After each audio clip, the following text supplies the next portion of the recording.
આરોગ્ય વિભાગનો કર્મચારી પોલીસના સકંજામાં, લાખોની સંખ્યામાં ખોટા આયુષ્માન કાર્ડ એપ્રૂવ કર્યા, 10 દિવસ પહેલા પકડાયેલી ગેંગ સાથે કનેક્શન નીકળ્યું. કાંકરિયા કાર્નિવલ સંપૂર્ણ રદ, ફ્લાવર શો પણ 2 દિવસ મોડો શરૂ થશે. અમદાવાદ મ્યુનિસિપલ કોર્પોરેશને સત્તાવાર જાહેરાત કરી. મનમોહન સિંહના નિધન પર 7 દિવસનો રાષ્ટ્રીય શોક જાહેર. 1.5 કરોડની લૂંટ સહિત 16 ગુનાનો આરોપી ઝડપાયો. આરોપીએ 2009થી ગુનાહિત પ્રવૃત્તિ શરૂ કરી. મર્ડર, લૂંટ, વાહન ચોરી સહિતના ગંભીર ગુનામાં સામેલ.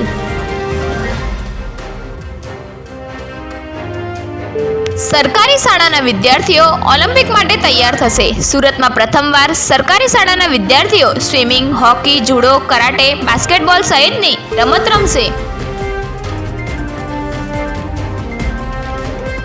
વડોદરા નગર પ્રાથમિક શિક્ષણ સમિતિના ઉપાધ્યક્ષે ભાંગરો વાટ્યો. આભાર વિધિમાં અધ્યક્ષે ઉપાધ્યક્ષ અને શાસનાધિકારીને સભ્ય બનાવી દેતા હાસ્યનું મોજું ફરી વળ્યું. બોગસ દસ્તાવેજ કૌભાંડનો મુખ્ય સૂત્રધાર અમદાવાદથી ઝડપાયો. પોલીસથી બચવા રાજસ્થાન, મહારાષ્ટ્રના અલગ અલગ શહેરોમાં ભાગતો ત્રિપુટીમાંથી 2 ઝડપાયા, 1 ફરાર.